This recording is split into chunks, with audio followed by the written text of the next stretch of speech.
all across the world on 3news.com. I am Alfred Ocansey. Tonight, Speaker of Parliament Alban Sumana Kingsford clashes with President Akufo-Addo over some private members' bill, which the president has declined to sign, raising constitutional issues. We have the details for you on Ghana Tonight. Also, pressure is building up for a full-scale investigation into government's contract with Strategic Mobilization Ghana, that's SML, which purportedly cost that state some millions of cedis for no work done. We're getting to the details of it here on Ghana Tonight. Also, the Electoral Commission of Ghana has expressed readiness for tomorrow's District Assembly elections while encouraging the public to turn out in their numbers. We'll tell you what you need to know ahead of tomorrow.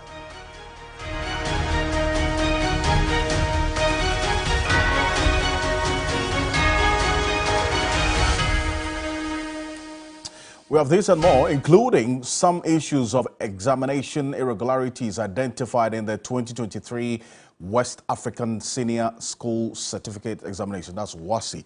They've detected some AI-generated answers to some of the questions. As to how that happened, stay with us. We're getting to it here on Ghana Tonight. As always, we're very, very interactive. Let's hear from you. The hashtag we're using is Ghana Tonight on Facebook and X.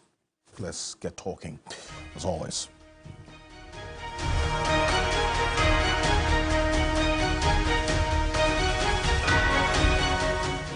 Let's settle for Ghana Briefs.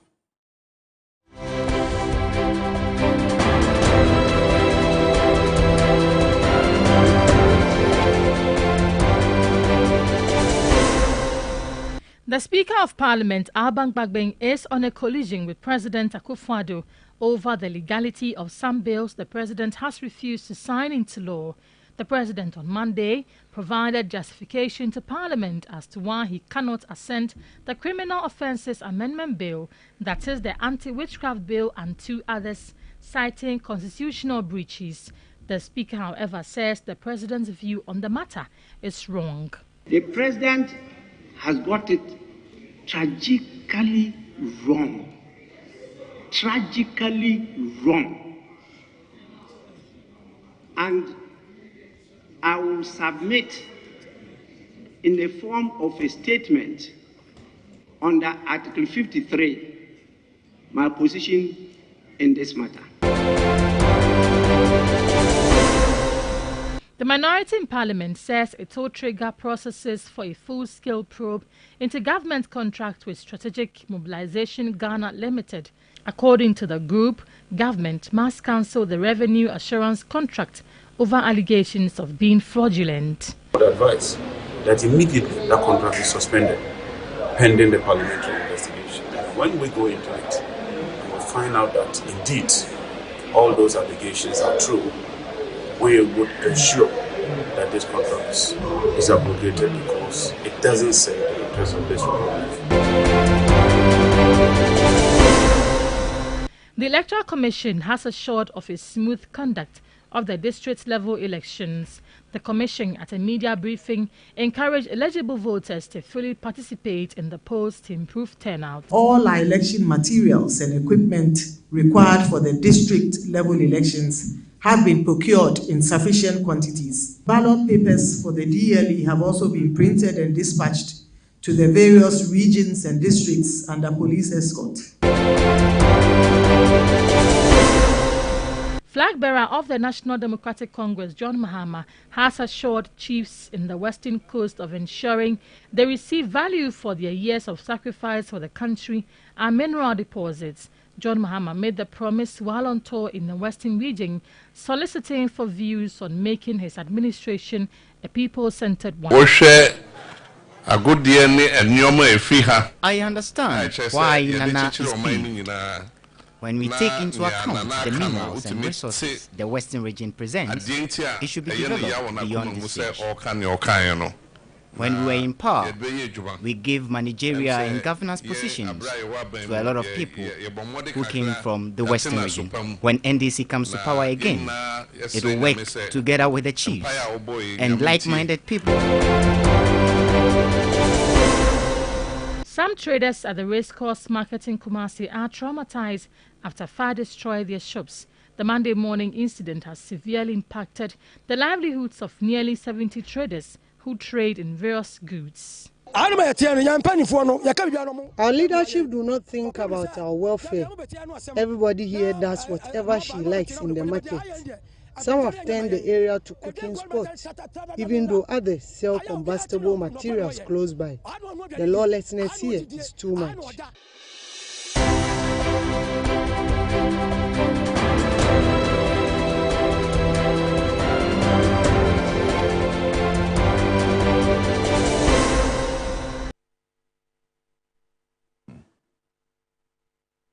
Well, there's more news on 3news.com. Make some time and visit 3news.com. This is Ghana Tonight. Coming up next, pressure is mounting for the full-scale investigation into government's contract with Strategic Mobilization Ghana Limited, that's SML, which purportedly cost the state millions of cedis for no work done.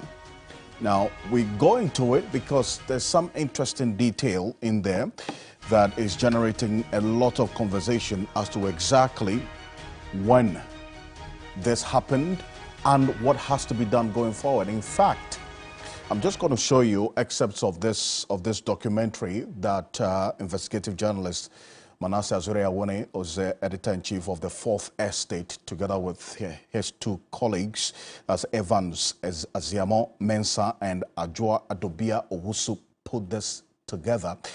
And it reveals very shocking detail of what's happened, and with the blessing, according to the details of the documentary, of the Finance Ministry as well. Now, take a look. Estate also confronted the managing director of SML with the figures the company churned out as savings it made because of its operations. First was the claim in April 2021 that SML saved the state 1 billion Ghana cedis due to its operations. If you use the 2019 as a base, yes, yeah, yes, subtract this one, you get 1 billion for 2020. It's 800 million. Okay, about 800 million. Okay. Yes. The company started operations in 2020.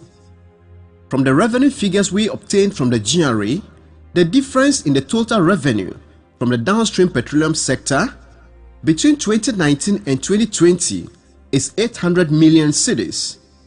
If all the increment was attributed to the work of the company, it will still fall short of the 1 billion cedis it claimed to have saved. In February 2023, SML Ghana Limited again claimed that it had saved 3 billion cedis due to its operations. The company has admitted the services it listed on its website as curtailing irregularities in the sector did not exist and deleted them from the website.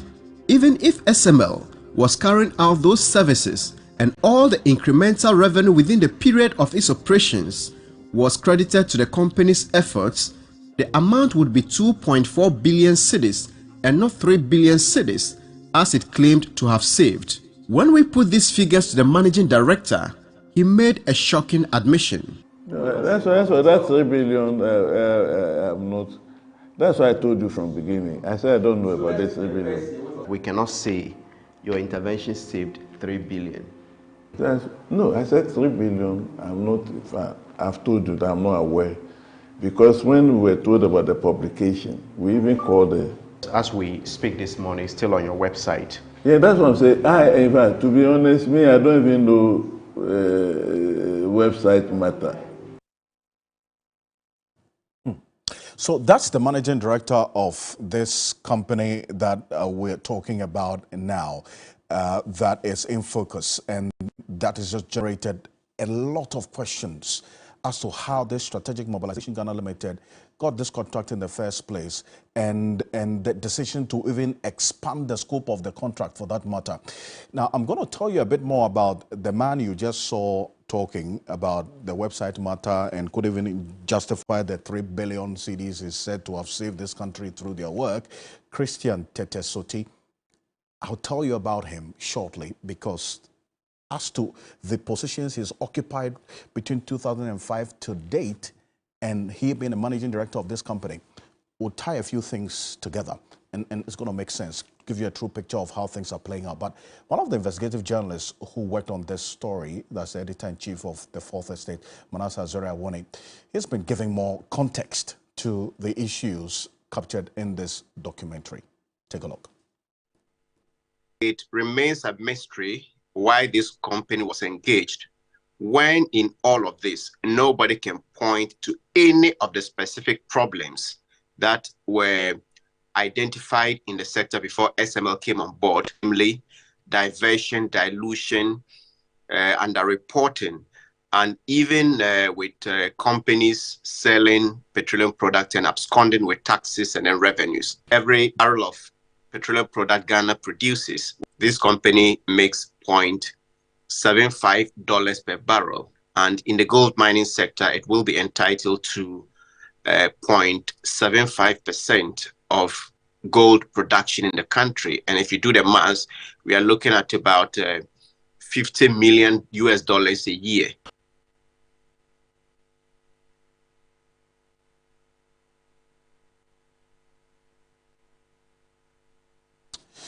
Well, so that newspaper clip you see on the screen is one of the reports about this company and the operations saving Ghana 3 billion cedis. That figure itself, the managing director of the company couldn't justify it. He couldn't stand by it. That this, due to the operation, this is how much the country has been saved.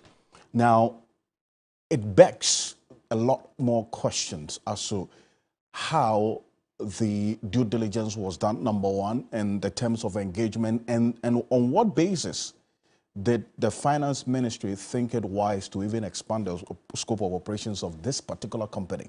Now, the minority in parliament is saying that they will trigger processes for a full-scale probe into this government contract with Strategic Mobilization Ghana Limited. Now, we have a copy of the statement from the minority, just came through not long ago. We're going to put it on the screen. According to the minority, government must cancel the revenue assurance contract over these allegations captured in this Manasseh Azure-Awoni investigation. That's a copy of the minority statement that you see on the screen. It says, while we are concerned, we are not surprised at the alleged stealing syndicate uncovered in this latest investigation work. This is typical of the endless scandals the people of Ghana have seen in the Akufo-Addo government over the last 7 years. It goes on and on. They said they wish to assure Ghanaians that they are keenly following this money heist by people in government, and they will, in due course, take appropriate action in the interest of the people of Ghana. Now, John Jinapor is ranking on the Mines and Energy Committee of Parliament,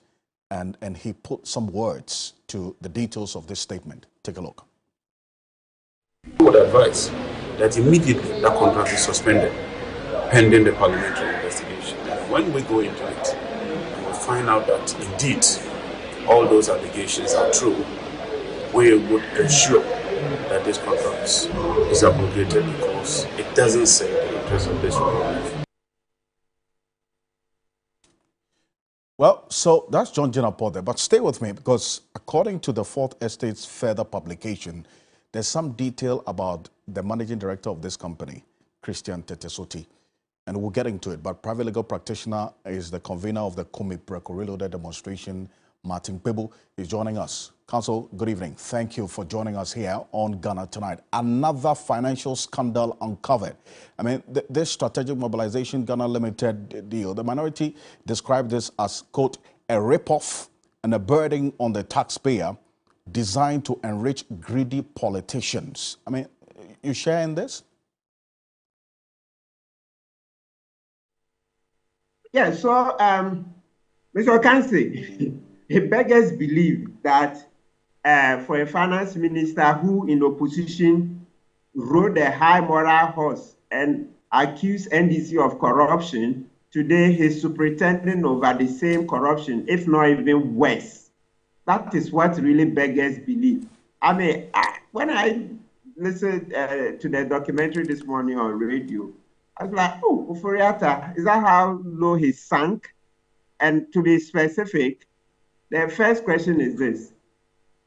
Even the extension, I want to deal with the extension, that's the expansion of the coverage of the contract to now cover the oil sector and then that's the upstream oil and gas sector. That's to measure and to audit oil production and also the gold mining, that's hard rock mining. That expansion is even what shocks me. It's as if the rot in the initial part of the contract, that is to say the fact that the Strategic Mobilization Limited isn't doing much, their claims were found to be false and all those were not enough for Mr. Furiata. He even went ahead to now expand the scope of the contract to cover hard rock mining, that's gold, etc., and upstream petroleum production. The beggars believe it's such impunity. You see, this reminds me of the call by the 98 MPs and subsequently the whole of the majority that Akufo-Addo must sack Ufuriata. Now you see how many months on from November last year, right? I think it was November last year. So 1 year on. November. You see how he's still superintending over corruption. Both of them, Akufo-Addo in opposition. Hey, the previous administration was corrupt. Now you see he himself superintending over worse corruption. Mr. Ocansey, let's mention this in passing. I hope we've noted that Akufo-Addo's best performance in anti-corruption, that's the 43 he's been getting, the 43 mark, is the lowest the previous administration, JM's administration, got in the fight against corruption. Of course, I may not like JM, and I'm asking for a third force, and I've been very clear that TUC, the churches, etc., should come together and give us a third force, okay? But we have to be objective to the facts. So this is the feeling. It left me very sad this morning that these guys who climb the high moral horse today are neck deep in corruption themselves. That is the feeling. But to the extent that this company, according to the details of this documentary, admitted the false claim of its services saving us some 3 billion cedis, as was published widely by some news portals. What should be the focus of this probe? I mean, that, for instance, the minority has indicated that they are going to push into this particular scandal. Well, first and foremost, they will check that truly we are not getting value for money. That's the first one. So that it means there's a matter of what? Causing financial loss. And causing financial loss can stand on its own, right? Section 179 of the Criminal Offences Act. So that can stand on its own. And then we'll come to corruption. Corruption, right? So these are the two main ones, but why not? There could be other ones. And so I'm not surprised that Aziamo Mensah and Adobia, the lady and Manasseh, the three of them, they've petitioned the OSP to go into raid. Yeah, so let Mr. Kisieja look into it, and then we will see. But so far, for us, in terms of its usefulness to us in the court of public opinion, this is good fodder for us to hold Akufo-Addo to account. That you see, this is a typical example of the ANAS principle he promised in opposition and has not been able to utilize in government. You see, that is the ANAS principle at play, because the leakages in the downstream petroleum sector had been used for years. We always had those ones that some people will lift oil and say they are exporting it and then turn back and resell in the domestic market and avoid taxes and all these problems. If you watch CBOT, the Chamber of bulk oil distributors and all those, they have reports upon reports over these practices, right? So these are matters that rightly fit the investigations under the ANAS principle, that is to say that the president himself will launch investigations even when no official complaint is being made to any law enforcement agency. And yet Akufo-Addo couldn't do any of this. It was just what? Sloganeering. So Manasseh is taught him how to use the ANAS principle.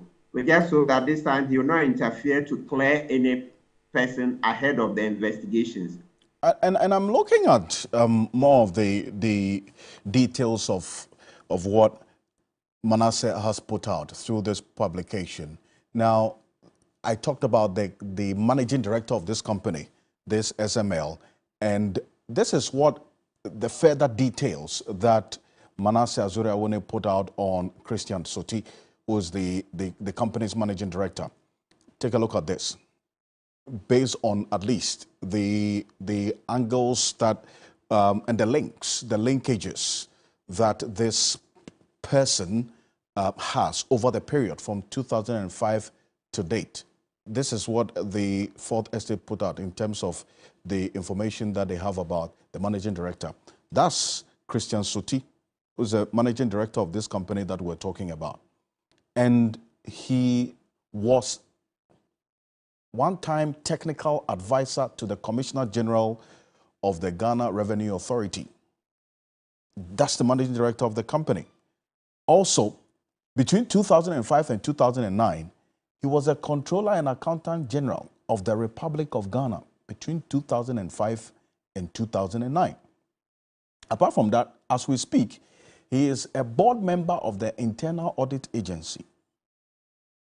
And also, from the Fourth Estate's detail they published, as at the time that this particular contract was awarded, he was the then technical advisor to the Commissioner General of GRA, and also some time ago, a former assistant commissioner of the Ghana Revenue Authority.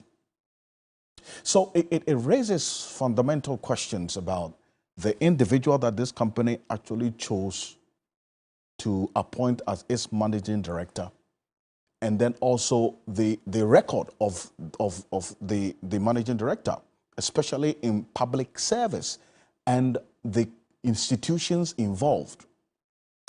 If you look at all of this, what question arises here, especially for you, with respect to the managing director of this company?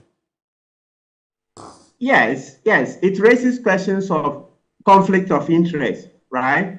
That a public officer in public office is also doing private business and wins such a gargantuan contract. Yeah, so absolutely, they are looking at issues of public interest, Article 284, etc., that the Constitution prescribes, right?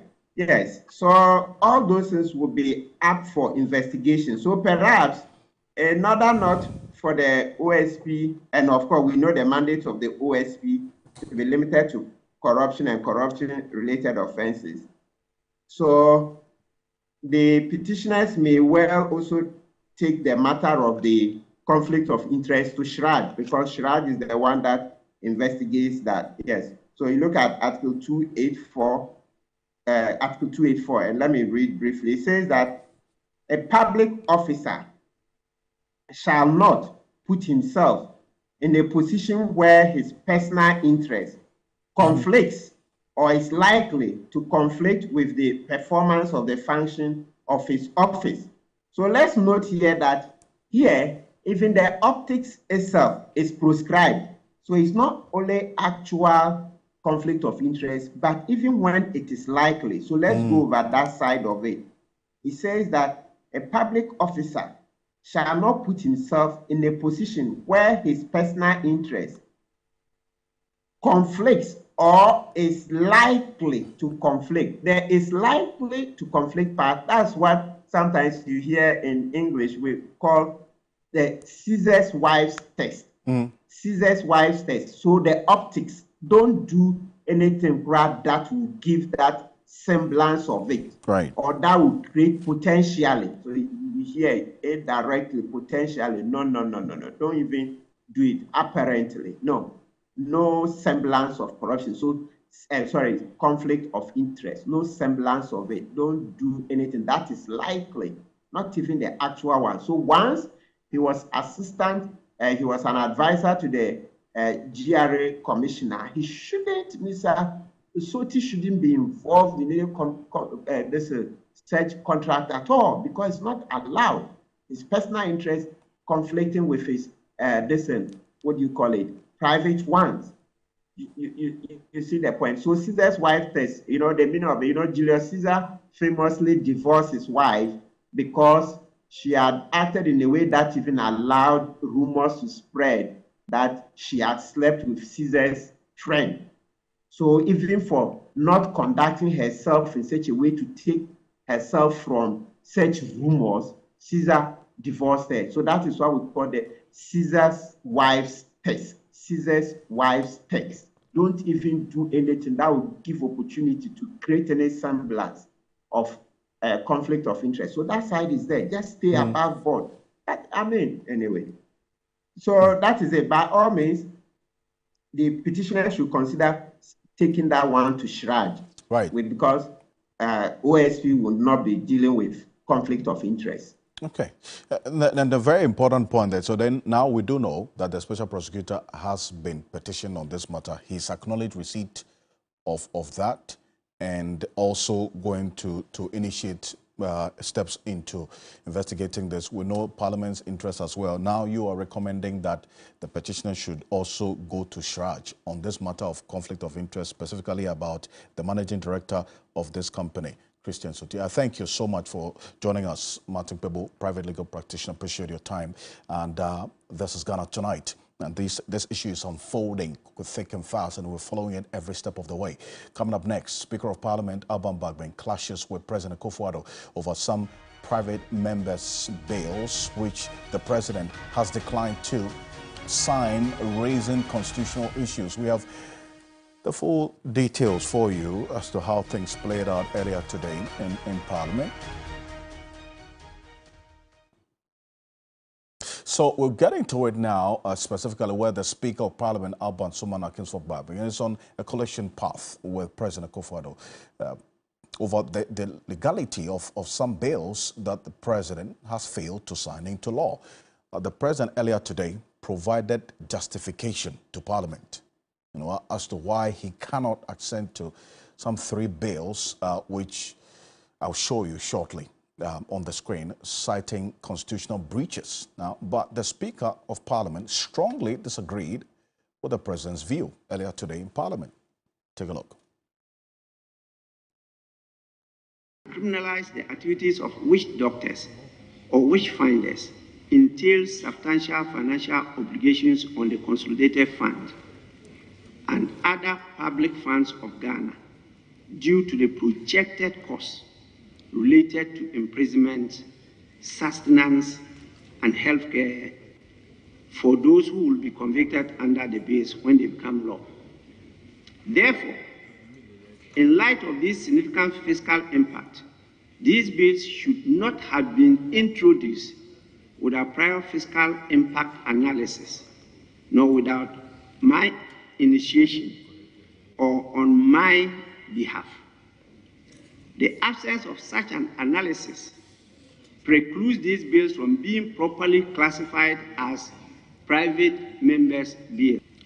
The president has got it tragically wrong. Tragically wrong. And I will submit in the form of a statement under Article 53 my position in this matter. Speaker of Parliament's verdict says that the president was tragically wrong on this. But what exactly did the president say that the Speaker describes as tragically wrong? Here are excerpts of the memo that the president sent to Parliament, which we got copies of earlier today. Take a look. The details of it. This is the president speaking. He says, before I could give my assent to these bills, my attention was drawn to a matter of constitutional concern regarding the nature of these bills. as they were introduced into Parliament as private members' bills rather than being presented by or on my behalf. Now, given my constitutional responsibility and the gravity of the situation, I sought legal advice from the Attorney General, Godfrey Oboadame, to clarify the implications of Article 108 of the Constitution on the two bills. Now, at the outset, it is important to acknowledge that while the Constitution vests legislative power in Parliament, it also mandates that the exercise of such power must conform to its provisions. Therefore, when the Constitution stipulates a specific procedure for the introduction of certain types of bills, such as private members' bills, Parliament is obliged to adhere to such constitutional guidelines. To sidestep these procedures would constitute a violation of the Constitution. That's the President's verdict. And it continues that in this instance, the bills in question were introduced by the Honourable Member of Parliament for Madina, Francis Xavier Kojo-Sosu, whom we reached out to earlier. He's indicated that he's waiting for the Speaker to give a full presentation on this position by the President before he speaks to the media. But he says a private member's bill and have subsequently been passed by Parliament. Now, the bills were not introduced on my behalf, although they have obvious financial implications for the Consolidated Fund or other public funds of Ghana. The bills abolish the statutory death penalty, substituting it with life imprisonment, and criminalize the activities of individuals claiming to be witch doctors or witch finders, imposing custodial sentences for such offenses. Now, it continues that the bills carry significant financial consequences for the Consolidated Fund due to the associated cost of incarceration, sustenance, and healthcare for those who will be convicted under these bills to serve sentences when they become law. As such, the bills contravene the stipulations of Article 108 of the Constitution, which sets out the conditions under which private members' bills can be introduced. Finally, says Mr. Speaker, it is for the above reasons that I, President Akufo-Addo, in preserving the sanctity of the legislative process, refuse to assent to the bills. I take this opportunity to restate my support for the contents of the bill and my intention for them to be reintroduced in Parliament on my behalf in due course.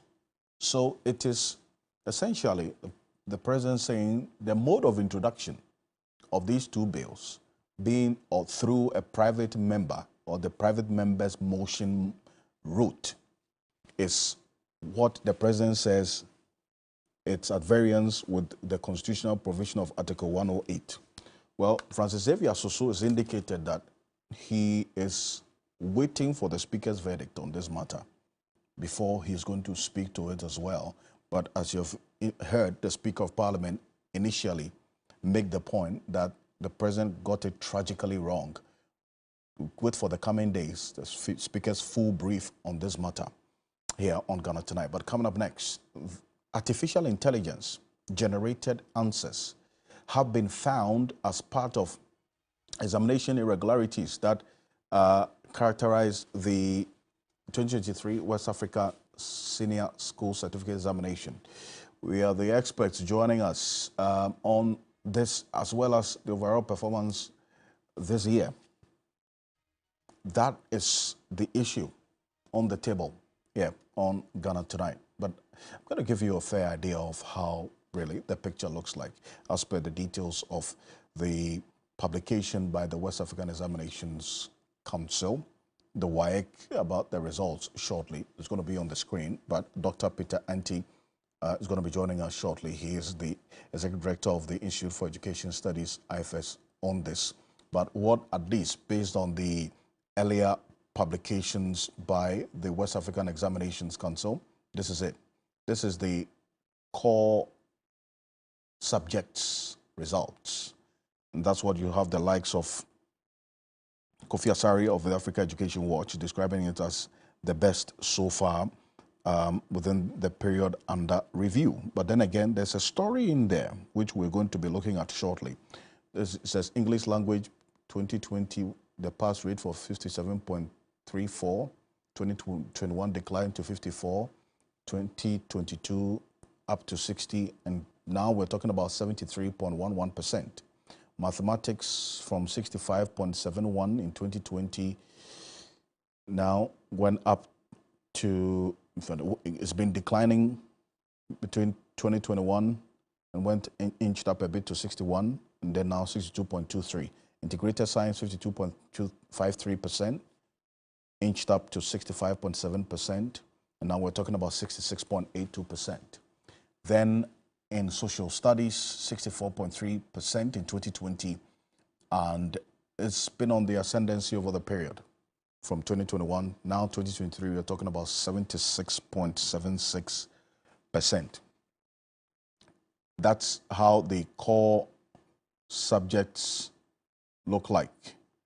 Now, there are, beyond this, the results show that the 235 schools results were withheld for the use of artificial intelligence, AI, to generate answers in the 2023 WASSCE. Dr. Pitanti is joining us. Doc, good evening. Thank you so much for joining us here on Ghana Tonight. First off, to start off with the core results that we posted, at least the year-on-year analysis from 2020 to date. Beyond the figures or the percentages looking good, what's the story in there? Thank you very much, and good evening to your viewers. Yes, first of all, let me congratulate the candidates who sat for these exams and wish them well as they progress to pursue tertiary education at various universities and other colleges of education. I think that we have seen considerable progress, as all of us are saying, in the results that have been released, and as you compare it to the previous years. My only problem is that normally academics like myself do not do these kinds of analysis in a vacuum. You need to just not look at the average figures that have been presented. You need to delve deeper into the data and find out how individual schools are doing and find out how individual students are also performing. That is the only point that you will note that really the results is really what we think they are. You also have to have a look at the individual performance in relation to their various elective subjects. You would agree with me that yes, you need a pass in 3 core subjects to be able to pursue tertiary education. But at the same time, you need a pass in 3 elective subjects. Okay, so if you don't get the pass in your electives and you are passing your core subjects, it still means that you will not be able to access tertiary education as you so wish to. So these are the issues that we need to understand, that yeah, the figures look good, but I always want to look at the individual performance, the performance of individual schools, and then the performance of students within these schools. And that is why when people want to ascribe the performance of the students in WASSCE to the free SHS, some of us will get a little bit worried, because no evaluator, and I mean a professional one, of course, would want to single out a policy and say that it is because of this intervention that is why we are having this output, when that person have not scientifically proven that that is really what is happening. And I've called for this since 2001, and people do not want to appreciate the fact that there seems to not be any scientific reason or basis for anybody to link the performance of the students in WASSCE to the introduction of the free SHS policy. And I say this for a simple reason. You see, normally when you look at interventions are measured based on the fact that they are applied to a group of people and there are considerable improvements across board in terms of those who experience the intervention. Now, if you look at this policy, we apply the policy across board. Everybody who is entering senior high school is exposed to the free senior high school policy. Okay, so if a data is presented and within that data, you will see students performing well and you see other students performing badly, how do you attribute the performance of those who are doing well to the free SHS and those who are not doing well? What are you going to attribute their performance to? The teachers, the school environment, their parents? Who are you going to say that they are responsible for the poor performance of students that are happening in our schools? And that is why I think that we need to scientifically evaluate this claim. And to do this, you need to get the needed resources, the finances, and then the data, which, of course, some of us will not have access to. And this lies at the doorstep of the ministry. They should scientifically evaluate the claim that the free SHS is the reason why the students are performing this way. And if it is not done that way, academics like myself and somebody who's been trained as a professional evaluator who evaluates policies and programs, I cannot say that the free SHS is responsible for the performance of the students. In fact, I can't do that. It's interesting that you even make this analysis, because that's the narrative that has been pushed since this results was released, that it is as a result of free senior high school. So you say that there has to be a holistic, scientifically proven detail or data for us to make that conclusion that it is as a result of free senior high school. That's it. Yes, because you see, there are schools that are scoring 0%, and that's why I'm saying that they should present us with the data for the individual schools. There are schools that were performing well, and then after some time, their performance keeps dipping, going down. Are you going to say that that school is performing badly because of other factors aside the free SHS? Because they are also experiencing the free SHS. So you cannot say holistically that the performance of students is due to a particular policy unless you have scientifically proven it. And nobody has done that work. And I'm saying that they should bring out that particular scientifically proven work that shows that the performance of the students are because of this particular policy, holding all other factors constant. Then some of us would toe that line. Until that is done, you can't say this. It's just for political gains. You can't just say this and then and allow it to go free without some of us commenting on it. I see. There's one aspect that I want us to conclude on this conversation on, that in the midst of all this, over 3,600 subject results have been cancelled, 235 subject results withheld for using artificial intelligence generated answers in 2023. The WASI. I mean, how is that possible? Because you need a computer or you need some device to help you generate the AI answers to answer the questions. And this is not like a project work that you take home. So how did that happen? Doc? Hello? Hello, Doc, can you hear me? Sorry, there's a little break in the connection. But Dr. Ante, can you hear me? Yes. Yeah, I can hear you. Great. I was talking about these AI-generated answers. I mean, you're an educationist. From your analysis, how could that have happened?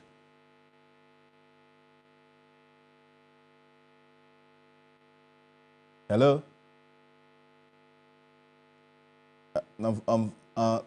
Unfortunately, there's a little disconnect in the connection. Dr. Ante, can you hear me? Yeah, I can hear you. I was talking about the AI-generated answers. How did that happen? I mean, based on your own understanding of how these exams worked. It's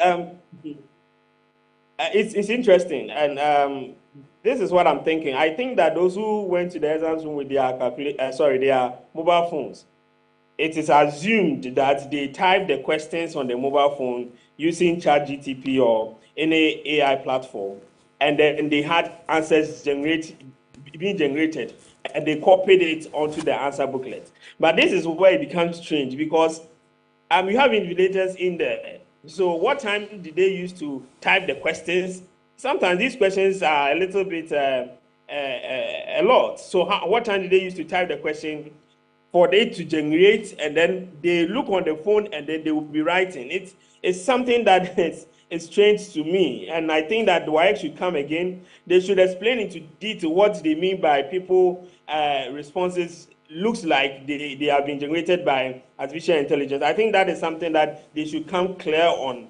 And if it's because some students were able to take their mobile phones to the exams hall, I think they need to also hold the invigilators and the supervisors at those centers responsible. Because I've always said that it is difficult for one not to detect a mobile phone when the person is entering the examination room. Okay, because the mobile phone is a little bit bulky. You can't put it just anywhere. So if you are searching the student like they set the students before they enter the room, it becomes a little bit difficult for me to believe that people would enter an exam room with a mobile phone when we have regulators there who we believe should not be compromised. So why should come again, and hopefully they should be able to explain to us what really happened with those responses. Or I think, is it an assumption they are assuming that because the results or the responses or the answers looks like they have been generated by AI, then probably they are AI generated. We have to verify this claim before we make such conclusions. Right, I agree with you. Strange things are happening, in this country in many ways. So you're not wrong. Describing it as strange. But anyway, thank you so much. Appreciate it. That's Dr. Peter Anti, is Executive Director of the Institute for Education Studies, IFS. Here on Ghana Tonight. Coming up next, the Electoral Commission of Ghana has expressed readiness for tomorrow's District Assembly elections while encouraging the public to turn out in their numbers. We'll tell you what you need to know ahead of tomorrow right after this quick break. Stay with us.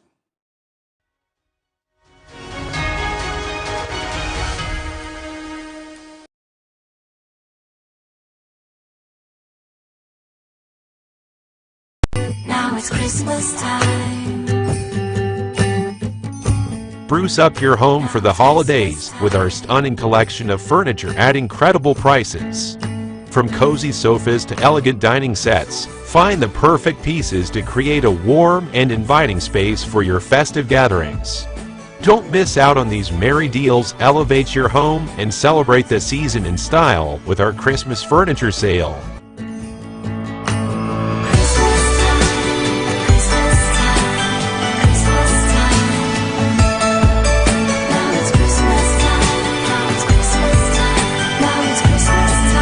Let's begin your home makeover journey at Dubai's leading furniture house, Danube Home.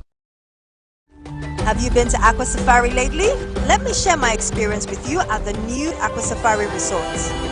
When you arrive, you're greeted by warm smiles and introduced to your 24-hour butler who already has your itinerary sorted. Enjoy water sports activities like jet ski rides, kayaking, water sliding, flyboarding, and castanet fishing. You can even have your lunch here on the boat cruise. Experience horseback riding, tennis, and some golfing amongst a host of other activities. Let the tour guides take you through the sceneries of the Volta River, the mangrove forest, the friendliness of the animals, local and exotic birds, while you pet and feed them. You can have this large space for your conferences, corporate retreats, and so many activities as part of the package. We chose to have our breakfast with a beautiful sunrise right in front of our cabin. We had an amazing experience and I can't wait to return for more. Visit Aqua Safari Eco Resort in Ghana, bringing you closer to nature.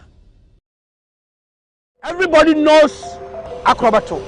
And if you know Acrobato, it means you know M-Punch Homeopathic Clinic. M-Punch Homeopathic Clinic is my pillar. Let's hear what others are saying about M-Punch Homeopathic Clinic. Who will be careful M-Punch one?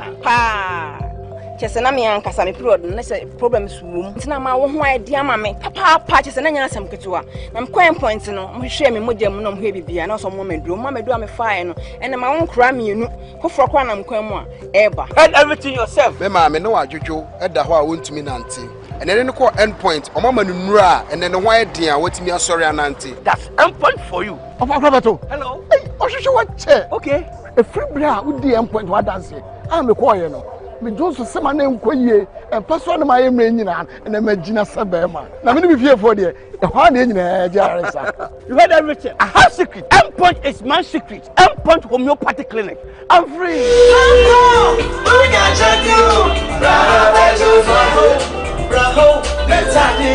Franco no man I go so I channel. Miss Aka Brant you are very friends. Ma Mary and the end of beto here. Me beto phone wa Franco. Me beto printer. So me beto double decker fridge. Eti Franco say so choosy and I beto de o hano. Go nya yen chawa de. Here ne yen man. See money bag, any t-shirt in a front. Eti Franco say official bo. Mami say who ka. Mami can be chair Franco mami. Can be chair Franco mami. Franco Trading Enterprise with the massive Bona ya ni mu na edi obi biara meto ade wo Franco ne enchana de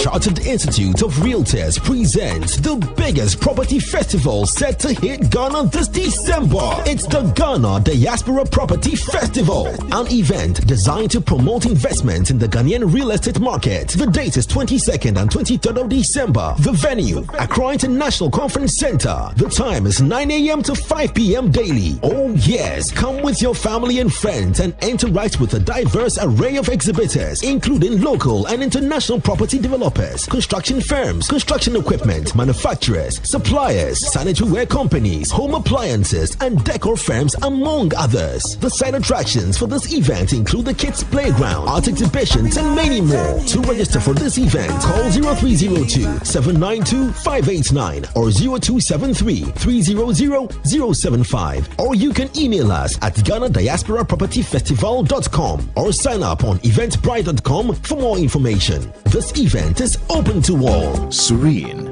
pristine, natural. This is Maha Beach Resort, set on the seafront in Atuabo and the rich oil and gas hub of the western region. The warmth of the resort can fill your soul. Our well-receptive environment brings you home away from home. The strand of beauty detailing the state-of-the-art facility makes your stay even more fun within the well-thought-through architectural features, hosting all sorts of fun games. Maha Beach Resort has an assortment of packages for all occasions. Maha Beach Resort, redefining indigenous hospitality.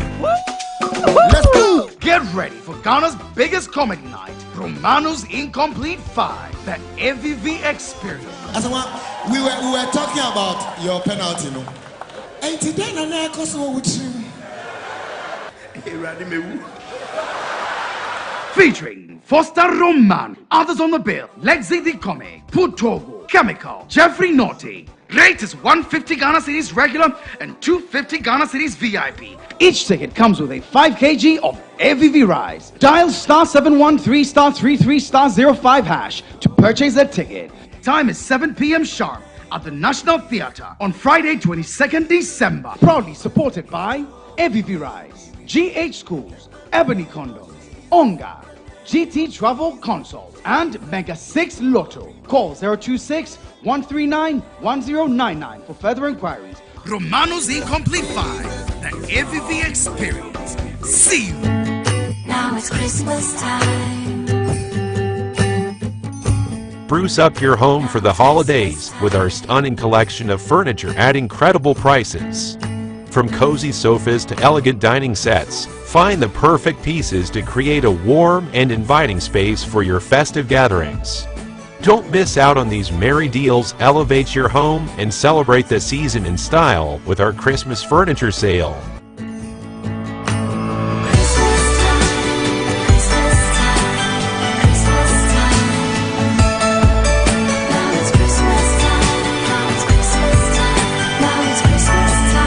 Let's begin your home makeover journey at Dubai's leading furniture house, Danube Home.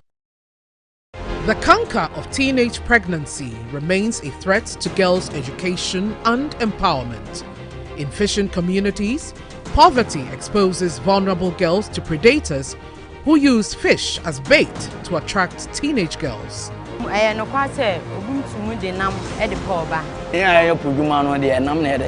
Seconds, with the man I was done. TV3 throws a searchlight on cases of sexual exploitation as some fish folks lure girls with fish in exchange for sex. And I'm a CSA, so the band motor. Join us on Wednesday, December 20, as we raise awareness about how some teenagers are bearing the brunt of sexual exploitation. Who are those getting the girls pregnant? These are elderly men living in our communities.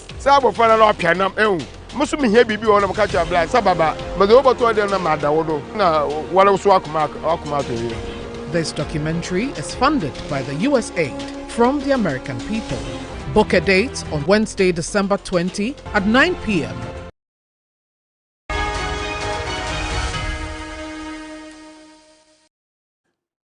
Welcome back. This is Ghana Tonight. Now, the Electoral Commission has assured of a smooth conduct of the district-level elections, which comes off tomorrow, the 19th. Now, the Commission, at a media briefing earlier today, encouraged eligible voters to fully participate in the polls to improve turnout. This is Jane Adokwe-Mensah earlier today. Voting, as you all know, will commence at 7 a.m. and end at 5 p.m. in all polling stations across the country. All eligible voters are therefore expected and urged to go to their respective polling stations to cast their votes. I must emphasize that all categories of election officials have been recruited and trained at the national, regional, and district levels to prepare them adequately for their respective duties. In all, some 116,701 election officials have been trained and equipped for the district level elections. They include returning officers, deputy returning officers special duties, presiding officers, key trainers and technicians, verification officers, and ballot issuers, amongst others. All our election materials and equipment required for the district-level elections have been procured in sufficient quantities and dispatched to the various regions and districts. The final register of all 38,315 polling stations have been printed and dispatched to the various regions and districts. As EC Chair Jane Adokwe-Mensah there, but here are some of the numbers that you should look out for tomorrow, at least going into tomorrow, and the encouragement is that you should go out there to vote. Total number of candidates contesting for, you are not just going to vote for the assembly member, but the unit committee member as well as the electoral areas as well, electoral area officers. 66,257 total number of candidates for these three positions. For the assembly member candidates, 18,755 people are contesting to be assembly members. And we understand that just a little over 1,000 of them or so are women. And that's why the likes of Shamima Muslim and others are campaigning for you to consider a woman who is contesting in your area. But unit committee member candidates, 47,502. And the electoral areas, 6,215. And the source of this data is the Dr. Sribo Kweko, is Director of Electoral Services at the Electoral Commission. So that's how the picture looks like going forward and how things are going to play out tomorrow. General concerns about tomorrow, the issues of apathy and the lack of interest in all of this, because all of you we've interacted with over the period say you don't even know your assemblyman or woman, you've never come into contact with them. And obviously tomorrow being a working day as well poses a challenge for that. But you're being encouraged to step out there and please go and vote. This is a statement from the Ghana Journalists Association encouraging Ghanaians to vote in the local government elections tomorrow. Just to add a lot more in terms of the calls for many people to step out. So please heed to that call and let's all get involved. On behalf of the rest of the team, we will be here tomorrow to do the assessment of how things played out with the district level elections. Thank you so much for staying with us here on Ghana Tonight. There's more news on 3news.com. I am Alfred Ocansey. Have a good night.